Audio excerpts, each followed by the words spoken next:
త్రివిక్రమ్ శ్రీనివాస్ కొత్త సినిమాకి సర్వం సిద్ధమైన సంగతి తెలిసిందే. పవన్ కళ్యాణ్ తో మాటల మాంత్రికుడు కొత్త మూవీ మొదలు పెట్టేయనున్నాడు. ఇప్పటికే ప్రకటించేయడం, హీరోయిన్లను కూడా ఫైనల్ చేసేశారు.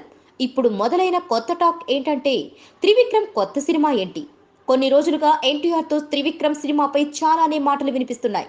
జనతా గ్యారేజ్ మూవీ సక్సెస్ తర్వాత చాలానే ఆలోచనలు చేస్తుండగా వీటిలో త్రివిక్రమ్ సినిమా కూడా ఉంది.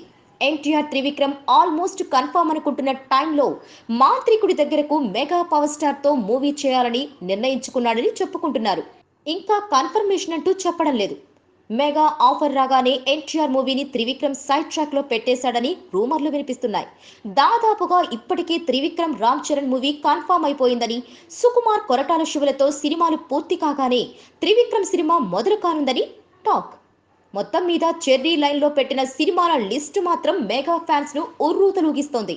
కాకపోతే మొన్న స్వయంగా చరణ్ తన తదుపరి సినిమాల లిస్టు గురించి చెప్పినప్పుడు అందులో త్రివిక్రమ్ పేరు మాత్రం చెప్పలేదు. కాబట్టి అప్పుడే ఈ కాంబినేషన్ గురించి ఏమీ చెప్పలేదు. పైగా మొన్న మధ్యన త్రివిక్రమ్ మెగాస్టార్ ను కలిసి 2 గంటలు మంతనాలు జరిపాడు. కానీ చరణ్ తో ఏ కథ చెప్పినట్లు లేడు. కాబట్టి త్రివిక్రమ్ చుట్టూ వినిపిస్తున్న ఈ కొత్త రూమర్స్ ను పెద్దగా నమ్మలేం. Please subscribe. Hi, it's me Purna. Please subscribe.